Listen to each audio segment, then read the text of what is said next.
typical timeline. And Mhm. so I guess it varies a lot depending on the type of private equity firm. But then also, too, returns have to be, all over the place, varied year to year. For Like you sure. said, you're going to commit.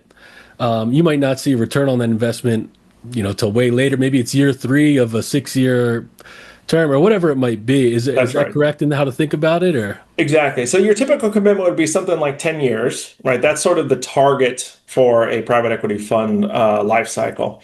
And so, as I mentioned, in the first three-ish years, they're drawing down that capital to invest in firms. They buy those companies, turn them around, spin them out, sell them. And by year 10 is when you start seeing some cash flows typically, years five, six, seven. But in terms of your overall dollar investment, let's say you invested, $10 million over the first 3 years, you're not going to really see 10 million plus until sort of years seven, eight, nine, 10, right? right, Hopefully plus, right? That's the objective. right, right. So that's the typical pattern. Now, it really is a function of two things. The number one, the quality of the investment manager, Mm, um, and the economic environment in which that fund was raised. Right. So, for example, if you raise, and this is proven in the academic literature, if you raise a fund when the market's at a peak, right, when it's really easy for fund managers to raise money, mm, those funds tend to go on to underperform. Largely, if you think about it, it's like overpaying for a meme stock, right? okay. You're buying at the height, and Right. you're overpaying essentially. So you don't want to buy high, sell low, right? You want to buy low, sell high.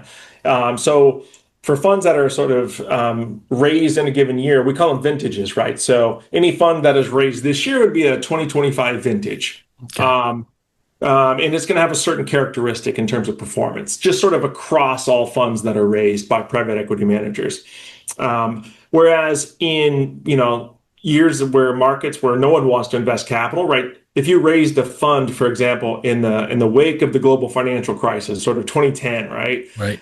Those funds went on to perform much better, largely because they were buying low, right? Companies Mm, wanted to sell, other funds were trying to get out of things, right? right. So those tend to do better. So there's this sort of vintage effect in over time as well.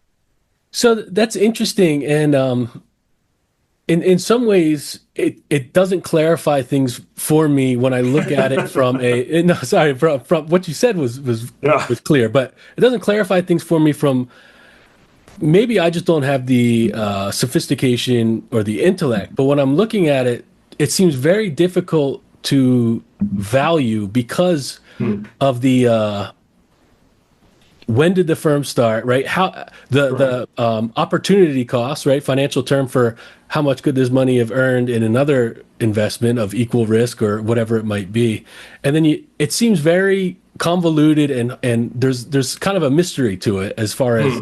as far as benchmarking and valuing. Okay, so you commit this, and then so many years Yeah. there's this, and then there's this fee structure of a 2 and 20, and okay, so Yeah, it gets so let's yeah. talk about that. I mean, I think you're kind of hitting at, the major challenge to private equity. And frankly, this is to any private investment. Mm, So I'll start with an analogy. Like, let's say you go and you want to buy a house.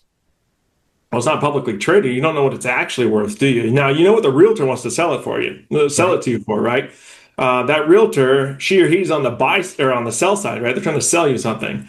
And hopefully you have a buy side realtor who's trying to get the lower price. Right. Um, but again, it's an appraisal, right? It's just based on what we think it's worth relative to what it's traded in the past and relative to, everything that else that might be on the market or has sold recently near your house that looks the same. Mm, Right. And that's exactly how private equity is done, right? So you have a private equity manager who's looking for businesses, right?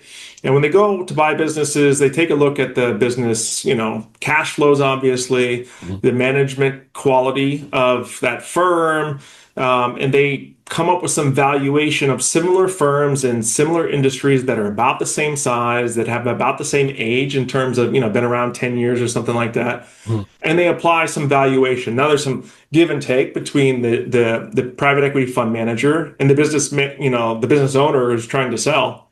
Right. About the right price, right? So there's this negotiated valuation. And when they buy that firm for X price, let's say it's $1 million, Hmm. it comes on the books of the private equity firm for $1 million, right? That's what we call the net asset value of that acquisition, if you will. Hmm.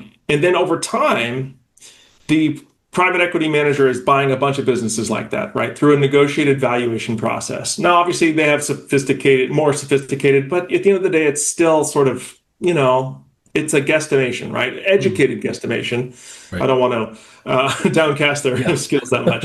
But and then over time, they have a bunch of these businesses that are sitting on the private equity fund portfolio, and there's a NAV, a net asset value of all these companies in the portfolio. And that's what the private equity manager is reporting to the LPs, to the investors, right, on a quarterly basis. So there's sort of this quarterly mark to market of these underlying firms. Now, this is one of the great challenges is that the private equity manager every month has to apply some valuation to each one of these businesses. Okay. Is it still worth $1 million or is it worth like a little bit more? Right. Right. And Right. it's, yeah, exactly. Right. It's kind of thumb to the wind. I think it's about a million, maybe a little more. Right. Hmm. And so that's what the GP, the investor sees on a quarterly basis is like, oh, it's kind of the same NAV as last quarter plus a little bit more. Hmm. Right. And then that's kind of how it is for the first X number of years until they start receiving distributions, right? Okay. The distributions might come through dividends that are paid from the firm, right? Or through a sale of those underlying firms. Hmm. So that's when you start seeing actual cash. So you see kind of two valuations. You see some cash coming back to me, and then this net asset value. It's like the price of the stock, if you will, right? Gotcha. That's what they see. So there's not a lot of transparency in terms of what those firms are really worth. And so that's one of the knocks on private equity is that, well, you're not really marking these things like a public equity would be marked, right? And that's kind of where my paper comes in, is talking about how can we, rethink about how these are valued. Um, and so what we try to do in the paper is say, look, these mark to marks between quarters, it's really smooth, right? It's as Hmm. if, you bought an Apple stock for $100, and then the next time you see the price, 3 months later, it's like $101. There's no volatility in the return, Hmm. right? And so that's super attractive to investors, right? Right. They're Right. like, I would prefer to sleep at night. Thank you very much. In some ways, they call this volatility laundering, right? Okay. Through private markets. Sometimes the fact that they don't see this volatility is a benefit to some investors, even though the true economic underlying fundamentals of the business are clearly tied to the overall economy, right? But Hmm. you don't see that in these mark to markets that only occur once a quarter, and it's on an appraisal, right? Okay. Interesting. Yeah, so that's So, one of the great challenges. okay, interesting. So, a couple questions follow up to that is so an institutional investor, private investor, they can receive distributions through dividends, and Mhm. then at the end of the term, there'll be like the big kind of Yeah, settlement, right? exactly. And I guess that's where an investor would determine that's when they can finally determine their internal rate of return, right? Of Correct. what this all came out to be. Now if let's say there wasn't this smoothing out of returns and things started to look shaky, once you're committed, or is there a surrender Mhm. charge like insurance where after so many years there's a penalty and you can pull out but there might be a fee? Is that a thing? Not usually. No, Okay. I've never heard of it. That's not to say it doesn't exist in some funds. No, you're committed. It's a legal contract that you're committed to these funds. Now, that's why there's been this huge growth in the secondary markets, right? Hmm. Right. So you have, these large endowments, especially lately, these educational endowments are trying to pull out of their commitments to private equity to put more cash, frankly, in their underlying schools, for example, because they're concerned about potential tax hikes. And so you'll see that they're actually trying to access these secondary markets, basically saying, "Hey, we'll sell our commitments to a similar buyer who's interested.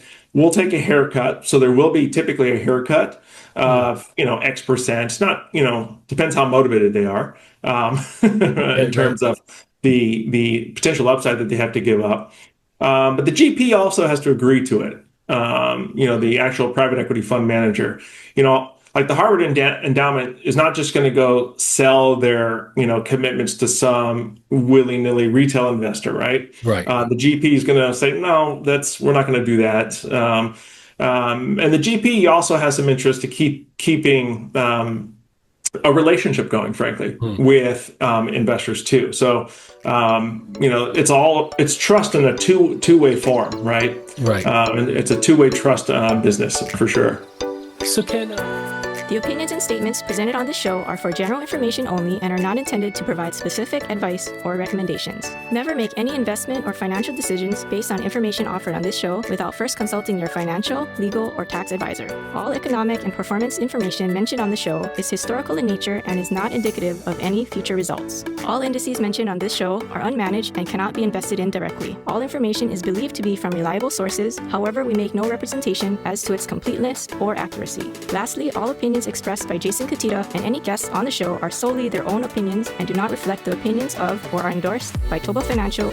For Jason Cutitta, investment advisory services are offered through ToBA Financial LLC, a registered investment advisor offering advisory services in the state of Hawaii and in other jurisdictions where exempt from registration.